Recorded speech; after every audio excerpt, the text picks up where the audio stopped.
नमस्कार किसान भाइयों, मैं प्रणव फिर से आपके अपने चैनल प्रणव कृषि केंद्र में स्वागत करता हूं। तो आज मैं आ चुका हूं एक खेत में और इस खेत में आप देख सकते हैं पूरा धान पक चुका है और इस खेत में सिजेंटा कंपनी का NK 5231 धान लगा है। मैं इस धान के बारे में आपको पूरा डिटेल में बताऊंगा कि ये धान लगाना चाहिए या नहीं लगाना चाहिए। तो सिजेंटा कंपनी के जो NK 5231 धान है वो 120 दिन का धान है, ठीक है। तो इसे आप टेकरा में भी लगा सकते हो और इस यहाँ पर भी टेकरा में ही लगाया गया है।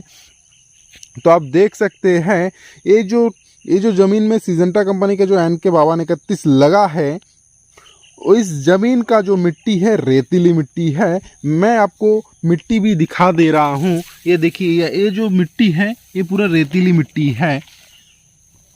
तो इस रेतीली मिट्टी में क्या है, सिजेंटा कंपनी के NK 5231 धान को लगाया गया है। तो आप देखते हैं जो NK 5231 जो धान लगा है उसका कल्ले कितना निकला है इस रेतीली मिट्टी में। 1 2 3 4 5 6 7 कल्ले निकला है और 7 कल्ले निकला है। और इसमें हम देख लेंगे जो बाली का आकार या बाली की लंबाई कैसा है।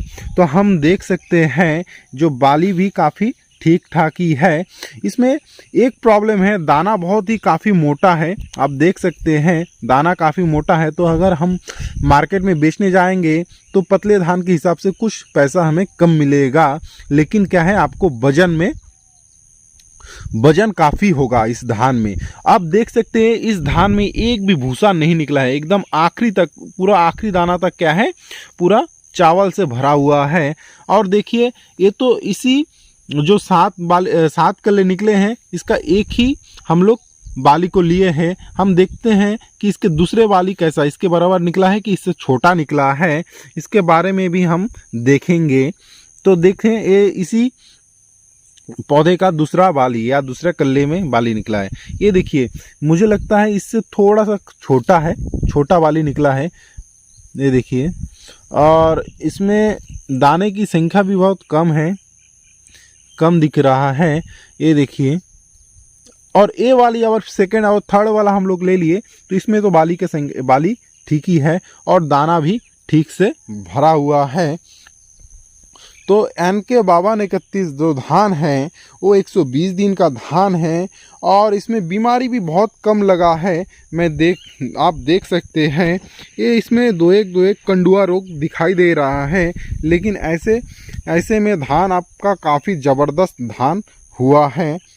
इस धान में आपका बीमारी तो मैं देख ही नहीं रहा हूँ, सिर्फ दो एक कंडुआ रोग लगा है जिसे जो कि हम कंट्रोल भी कर सकते हैं। इसमें शायद उसका दवाई नहीं छिड़काया गया होगा, इसलिए कंडुआ रोग दो एक दिख रहा है, लेकिन बाकी पूरा धान बढ़िया साफ गोल्डन कलर का दिख रहा है। अगर आप टेकरा बोले तो अगर आप ऊंची ज़मीन में धान लगाना चाहते हो तो मेरे हिसाब से आप सिजेंटा कंपनी का NK 5231 लगा सकते हो, क्योंकि मैं आपको दिखा दिया हूँ कि 5231 टेकरे में अगर रेतीली ज़मीन में भी आप लगाते हो तो काफ़ी अच्छा रिज़ल्ट देती है। तो ऐसे ही खेती संबंधित जानकारी के लिए मेरे चैनल के साथ बने रहिए। चैनल पर नए हो प्लीज़ चैनल को सब्सक्राइब कीजिएगा और साथ ही साथ बेल आइकन को प्रेस कीजिएगा। धन्यवाद।